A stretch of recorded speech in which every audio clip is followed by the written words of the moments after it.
ego death, surrender, and the illusion of victory. There is a paradox at the heart of Fullmetal Alchemist that most people miss. At the end of the story, Edward Elric stands before truth one last time, and somehow he wins. Truth, an entity that represents the universe, reality, total knowledge, looks at him and says, "You've beaten me." But this cannot be literal, because if truth is reality itself, then defeating truth would mean defeating reality, and that is impossible. So what actually happened? To understand Edward's victory, we need to remove one assumption, that truth is something to be defeated. Truth has never acted like an enemy. It does not pursue the characters, oppose their goals directly, escalate conflict. Instead, it appears only when a boundary is crossed, a law is violated, an illusion collapses. Truth is not an antagonist. Truth is a threshold. Truth as gatekeeper, not opponent. Every interaction with truth is structured like a passage. You attempt to go beyond human limitation. You are shown the cost, you are forced to pay it. Truth does not block the path. It reveals what lies beyond it. So what does it mean to beat a gate? You don't defeat a gate. You either try to force it open or realize you don't need to pass through it at all. Edward does something unprecedented. He chooses not to pass through. To understand why this matters, we need to define the ego in this context. The ego is not simply pride. It is the structure of identity built around control, capability, distinction from others. Edward's ego is built on one central belief: I can solve anything if I understand it. This belief drives his mastery of alchemy, his refusal to accept loss, his attempt to resurrect his mother. Alchemy as the ultimate expression of ego. Alchemy is more than science. It is control over matter, manipulation of reality, proof of superiority over natural limitation. Through alchemy, Edward becomes independent, powerful, exceptional. And this creates a dangerous psychological loop. The more capable he becomes, the less he accepts limitation. Throughout the story, Edward repeatedly encounters situations where alchemy is not enough, knowledge is not enough, effort is not enough, but he continues to believe there must be a way. This is not persistence, this is resistance. The difference between persistence and resistance. Persistence is continuing within reality. Resistance is refusing to accept reality. Edward spends most of the story resisting. He is not trying to live with loss, he is trying to undo it. By the time Edward reaches the final confrontation, something has changed. Not suddenly, not dramatically, but fundamentally. He has learned the value of human connection, the limits of knowledge, the cost of control. And this leads to a realization that dismantles his entire worldview. Alchemy is not necessary. Why this is the most radical idea in the story. For Edward, giving up alchemy is not just losing a tool, it is losing his identity, his advantage, his sense of control. It is equivalent to saying, I am not special, and more importantly, I don't need to be. The collapse of the false self. This moment represents what psychology refers to as ego death. What ego death actually means. Ego death is not destruction of personality, loss of individuality. It is the collapse of identity built on control, the release of superiority, the acceptance of limitation. It is the transition from I must control reality to I exist within reality, Edward's transformation. At the beginning of the story, Edward defines himself by what he can do. At the end, Edward defines himself by who he is connected to. This is a complete shift from power-based identity to relationship-based identity. When Edward stands before truth, he does not ask for power. He does not negotiate. He does not argue. He offers something instead. His gate, his connection to alchemy, his access to truth itself. Why this is different from every other exchange. Every previous exchange in the story is based on, what can I give to get what I want? Edward's final exchange is different. I don't need what I used to rely on. This is not bargaining, this is surrender. The psychological shift. Earlier, Edward's mindset was, I need power to fix things.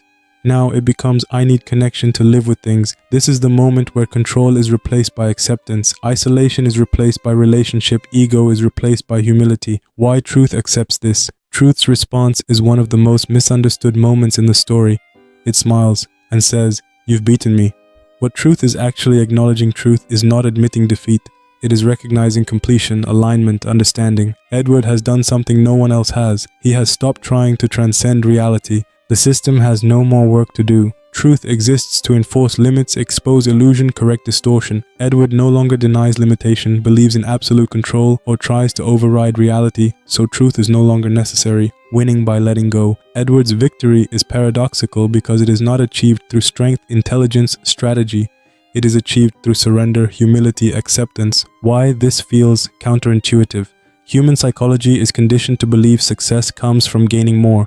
Power leads to freedom, control leads to security. Edward proves the opposite. Letting go creates freedom, limitation creates meaning, connection creates strength. Truth as the self. We return to truth's original statement. I am you. This is no longer abstract. It is literal. Truth as internal reality. Truth represents your limits, your awareness, your capacity for honesty. It is the part of you that knows when you are lying to yourself, when you are avoiding reality, when you are trying to control what cannot be controlled. Why you cannot escape truth? Because truth is not external. It is embedded in consciousness, inseparable from perception, present in every moment of awareness. You cannot defeat truth. You can only resist it or accept it. At its deepest level, Fullmetal Alchemist is not about alchemy, war, politics. It is about the human relationship with limitation.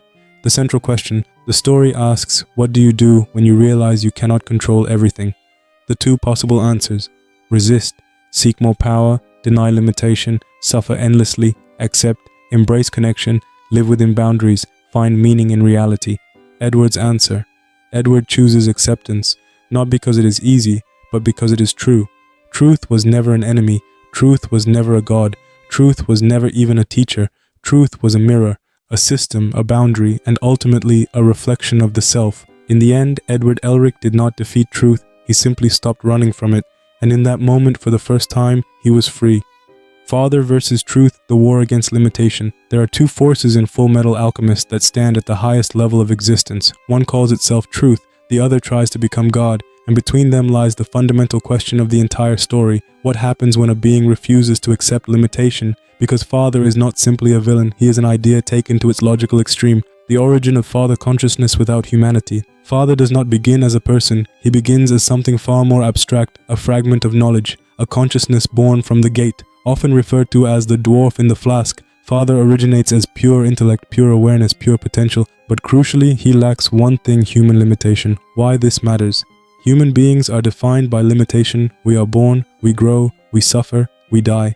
These boundaries shape identity, meaning connection. Father has none of these. He exists without pain, vulnerability, mortality, and because of this, he also lacks empathy, humility, understanding of consequence. The first desire, freedom from containment. Despite his power, Father begins in a state of confinement. He exists inside a flask. This creates his first defining belief.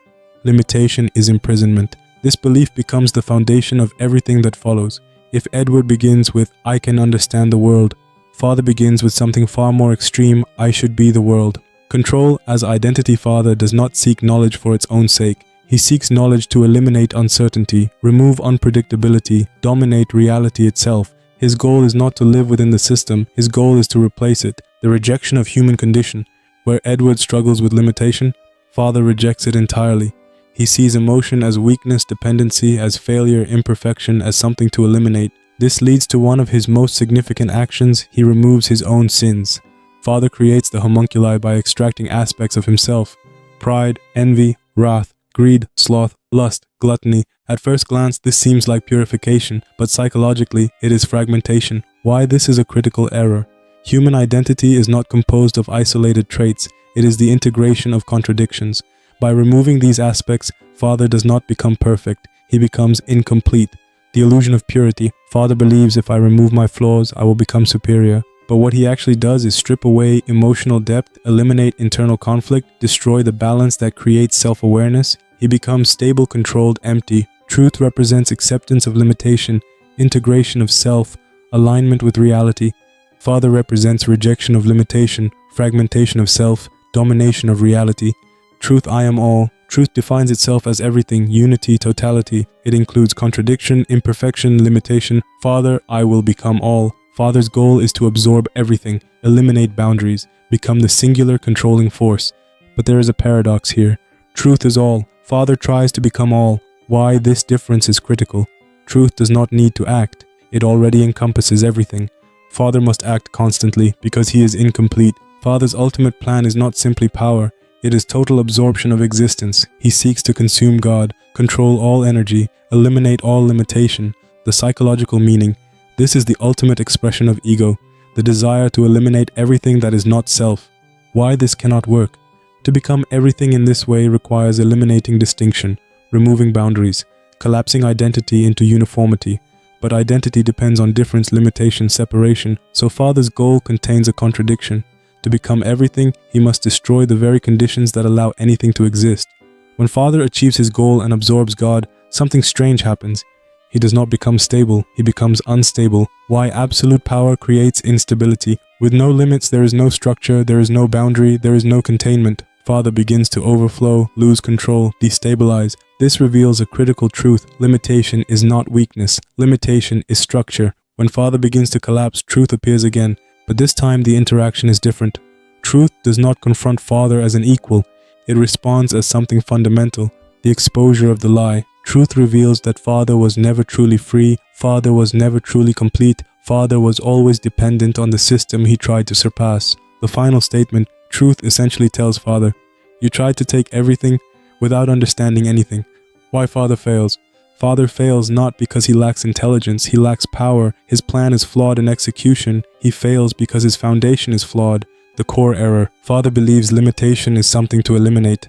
But in reality, limitation is what makes existence coherent. The psychological collapse. Because Father rejects vulnerability, dependency, imperfection, he cannot adapt, connect, integrate. He is rigid, and rigidity breaks under pressure. At the end of the story, Edward and Father represent two complete psychological systems. Father seeks total control, rejects limitation, isolates himself, fragments identity, tries to become everything. Edward accepts limitation, values connection, integrates identity, releases control, remains human. The outcome, Father loses everything. Edward regains what matters. Why acceptance wins. This is not just a narrative outcome, it is a philosophical conclusion. Control versus alignment. Father tries to control reality, Edward aligns with it. Why control fails? Control requires constant effort, resistance to change, denial of unpredictability. Reality is dynamic, complex, uncontrollable. Why alignment works? Alignment allows adaptation, resilience, coherence with reality. In the end, Father is not defeated by strength. He is defeated by truth, not the entity, but the principle. Father represents the ultimate human temptation to escape limitation, to control everything, to become more than human. Edward represents the opposite, to accept limitation, to live within reality, to remain human. You do not become whole by taking everything, you become whole by accepting what you cannot take. The true meaning of truth. There is a moment in Fullmetal Alchemist where the story stops being about alchemy and starts being about you. It says, I am the world, I am the universe, I am God, I am truth, and I am you. Most people hear that line and move on. But if you actually understand it, it changes everything. Because truth is not a character. Truth is not a god. Truth is something far more dangerous. Truth is what happens when you can no longer lie to yourself. Truth looks like you. Not symbolically, not metaphorically, literally. A blank reflection of whoever stands before it. And that detail changes everything. Because it means truth is not judging you. Truth is showing you yourself. In psychology, we have a concept called the shadow self. The part of you that holds your guilt, your arrogance, your hidden motivations. Most people never confront it directly. But in Fullmetal Alchemist, you don't get a choice. When Edward stands before truth, he isn't meeting a god. He's meeting his own limits, his own mistakes, his own illusion of control. Truth doesn't accuse him. It doesn't need to. Because deep down, he already knows. The gate of truth represents something terrifying, total knowledge. Everything. All at once. But here's the problem. The human mind is not built for everything. We survive by filtering, simplifying, ignoring what we can't handle. The gate removes all of that. And what happens? Not enlightenment, not power, trauma. Because when you see everything, you also see every consequence, every mistake, every boundary you cannot cross. And that realization costs you something. At first glance, truth feels cruel. It takes Izumi's ability to have children, Mustang's eyesight, Edward's limbs. It feels personal, almost like mockery. But it's not cruelty. It's precision. Izumi tried to bring life back, so truth made her body incapable of creating life. Mustang wanted to shape the future, so truth took away his ability to see. Truth doesn't just take something, it takes the exact thing that exposes your illusion, because the goal isn't punishment. The goal is, you can't lie to yourself anymore. At the beginning of the story, Edward believes something very simple. If I understand the world, I can control it. That belief sounds logical, it sounds intelligent, but it's actually dangerous. Because it leads to one idea, nothing is beyond me. And that's where everything breaks. Edward doesn't fail because he's stupid, he fails because he believes knowledge is enough. He believes logic can replace reality, effort can override limitation, love can defeat death. And in one moment everything collapses. If Edward represents the beginning of this mindset, Father represents the end of it. Father doesn't just want to understand reality, he wants to replace it. He removes his flaws, his emotions, his humanity. He thinks perfection comes from removing weakness, but what he actually creates is emptiness. And when he finally reaches his goal, something unexpected happens. He can't contain it. Because without limits, there is no structure. And without structure, everything collapses. This is the moment everything leads to. Edward stands before truth again. But this time he's different. He doesn't ask for power. He doesn't try to outsmart it. He doesn't try to win. He gives something up instead. His alchemy. His connection to truth itself. And this changes everything. Because for the first time, Edward is not trying to control reality. He's accepting it. Truth says, "You've beaten me." But this isn't victory in the way we understand it. Edward didn't win by gaining power. He won by letting it go. He accepted limitation, uncertainty, being human, and in doing that, truth had nothing left to take. Truth was never an enemy. It was never something to defeat. It was a mirror, a system, a boundary. Every time you deny reality, chase control, refuse limitation, you are resisting truth. And every time you accept what you cannot change, let go of control, choose connection over power, you align with it. In the end, truth is not something you find. Truth is what's left when you stop lying to yourself. Thanks for watching. If you enjoyed this deep dive, don't forget to like and subscribe.